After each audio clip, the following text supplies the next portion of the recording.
How's it going? Alex Gray here in my naturally aspirated V10 M5 on the way to hang out with Anthony and his supercharged V10 E60 M5. So really excited. This is an epic build. It's a gorgeous rare color, Indianapolis red, and I've loved this car ever since a friend of mine sent me a snap back in like 2015 before I ever had mine, and it's been a motivational build ever since then. Unfortunately, he's selling it, so this may be the last time I ever get to see it if it doesn't stay local. So kind of a sad day too, but very excited to hang out with it and see it. So let's go have some fun with it.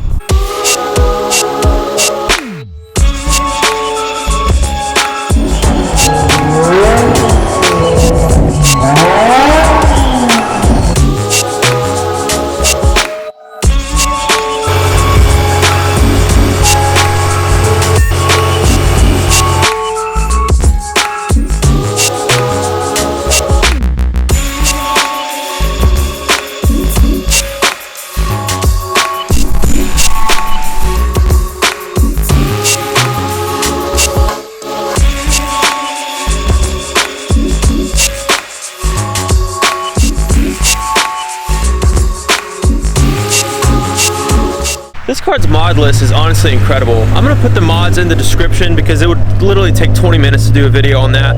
I'm also gonna do a separate pure V10 exhaust video on this car, and I'll put that in the description as well. So be sure to check that out. But for now, let's go chat with Anthony and let's go drive this thing. This one? Normally they're on Mustangs.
That is loud. That is cool. It's very loud.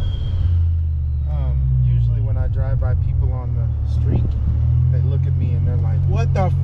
Especially if they have a dog or something. The dog is like, oh yeah, where the hell did that come? I bet the car guys go nuts when they hear it though. Yeah. You get a lot of people trying to race you. This is when the teenagers start to follow me when they hear the car. Then they're like, oh shit, what is that? So no one tries to race you much? All the time. Oh, all the time? And I'm just like, you know, that's how the car sounds, no matter how you drive. Yeah, you're just hanging out and you got some Mustang coming up. And usually there's a guy that comes up and he's looking at me, honking, and I'm like, no, man, I don't. You don't even do a little like that? You know what I do? Oh, that sounds like if they really want it, I tell them to jump on the highway with me. Yeah. And by the time I'm in fourth gear, it's over anyway, so. Oh yeah, your brakes. That's a big difference. You feel it? Yeah. Huge difference. What brand is that big brake kit? It's RDSport. So it's basically stop take. Okay.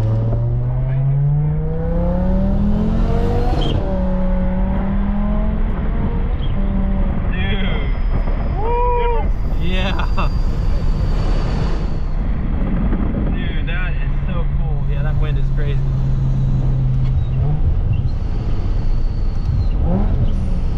Dang.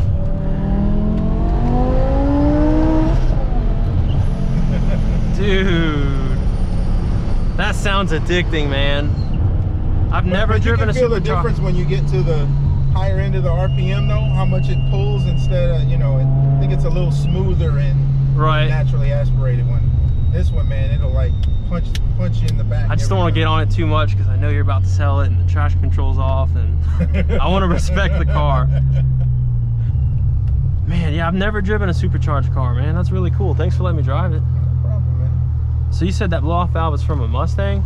No, it's like an aftermarket company, and a lot of people who have Mustangs, supercharged Mustangs, buy them. Gotcha. It's not specific for any car. It's like just the GT500 or whatever. Yeah, it's just a standard blow-off valve. Like they're all the same. They all have the same 4 mounting bolts on the back of them and everything. Gotcha. I've still got the stock one, so if somebody's like, I hate the noise, I can put it back to the other one. The other one, you can still hear it, but it makes more of a hissing sound. It doesn't whistle. It just goes. Dang. Yeah, that sound is so cool, man. I've never heard one that loud. I know. Well, that's what most people say. They're like, what the hell is in your car? I'm like, it's just a blow-off valve.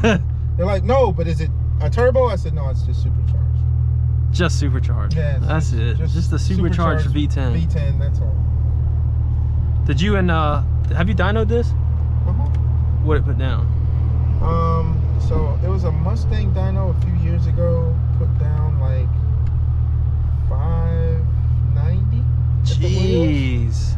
590 at the wheels, about 400 on the torque. So it's probably like right at 640, close to 650 to the crank. Yeah. That's big number. Woo, dude, it does kick you. I told you. Dang. So you've had it supercharged since, you said 6 years ago. Since so like 2015, 2016 is when I think I supercharged. And how many miles was that? Like 85,000, because that's when I did rod bearings and all that shit right before I did it, just to make sure. So has the supercharger itself given you any issues? Have you had to like change the oil? I actually had to have the supercharger rebuilt because the old one, for whatever reason, the dipstick in it for the supercharger oil wasn't working, and it was overfilled, and it destroyed the gears in it. So so I sent it in, they rebuilt it, I got a new one, and it's been perfect.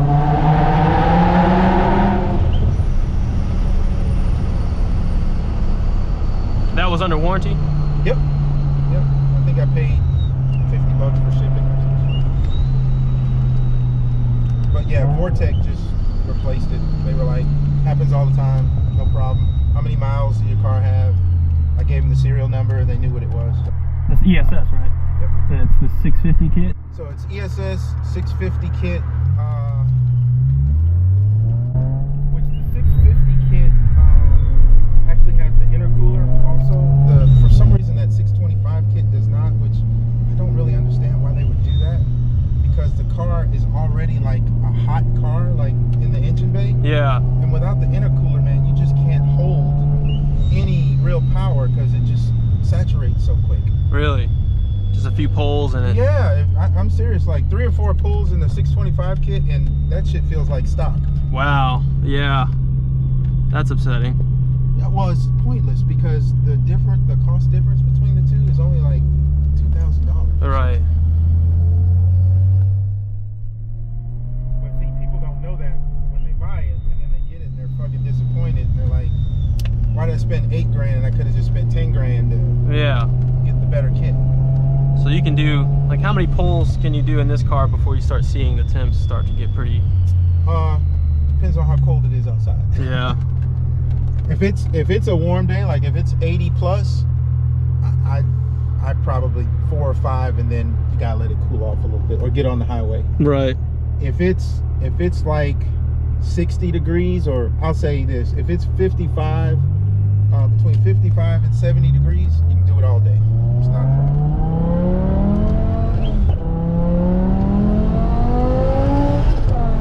Jeez, dude, that's a huge difference between my car.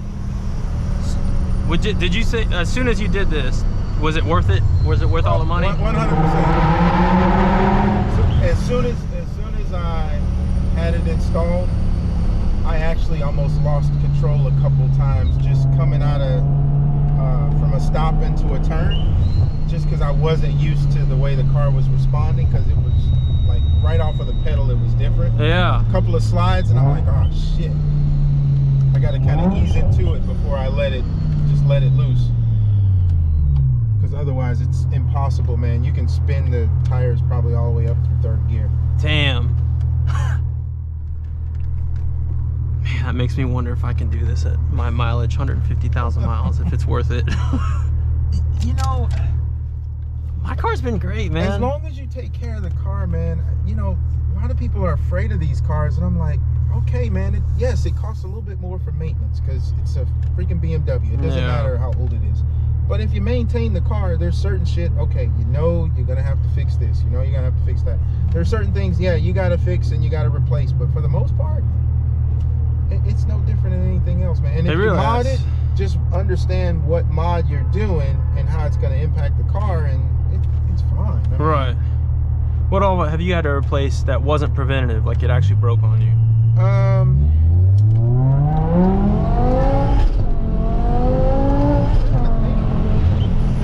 There hasn't been a lot of stuff that, okay, electronic stuff. Yeah. That kind of shit drives me crazy. Sensors? Yes, sensors. Alternator, when it goes out, you don't know what the hell the code is because it throws all the codes because the battery's low, you know, that kind of shit. I did have a battery drain issue that I couldn't figure out for a long time, and it was because it was some stupid Bluetooth module that wasn't turning off. It was draining the battery, so I had to get like 3 batteries in like 3 months.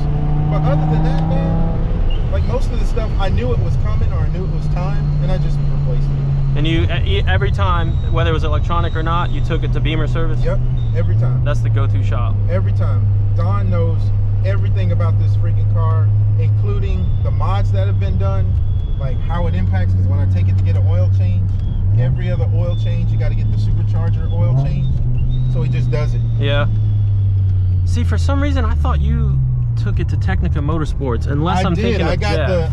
That's where I got the supercharger installed at Technica. Okay, so Beamer Surf didn't do that. No, not originally. They had to reinstall it though because it had some issues.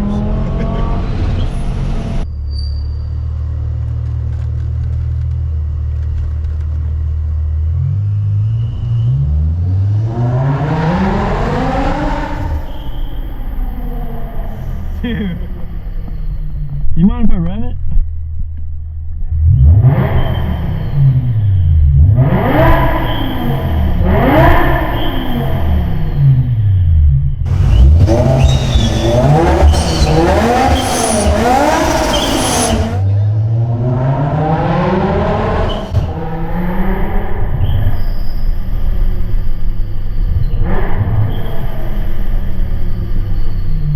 Man, that makes me want to supercharge mine, man.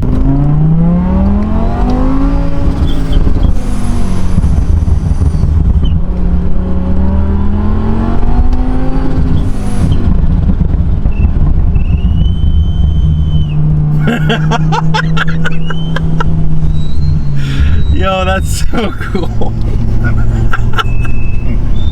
Sometimes, if I catch it just right, I can make the blow-off valve flutter, and that really like screws with people when they're behind me and it goes.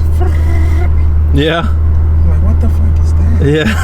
Yeah. You got to think of the people that drive that Nissan Rogue that don't know anything like, about. Is there a police car around? What the hell is? Who's whistling at? Yeah. Sometimes there's women that are running, and I'm slowing down, and so I downshift, and you know it whistles like really loud. Yeah. And they're like, "Dang, they give you the finger." Whistling at you. It's my fucking car. Man. It's not me.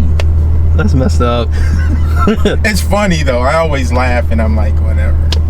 They do it because you know they think I'm flirting with them. Little do they know this is one rare M5. Do you know the production numbers on the Indianapolis Red? I do not. It's not many, especially the early years, the 06s, 07s. They're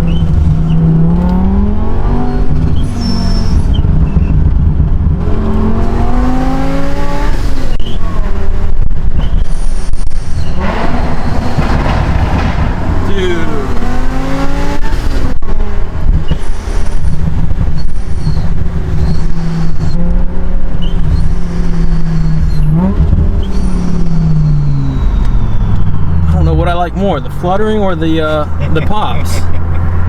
Because it's good pops. It's not the obnoxious that you hear on the new M4s. Man. And a lot of times, like those literally sound like gunshots. Yeah, this actually sounds like a car.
higher than stop. No? I guess I'm not used to it revving so fast. Well, that's the difference is, I told you, like, getting up that power curve happens so much faster with the supercharger. Yeah. I mean, before you know it, you're in the 7,000 and you don't even feel like, am I going that fast? And it's like, yeah. Right.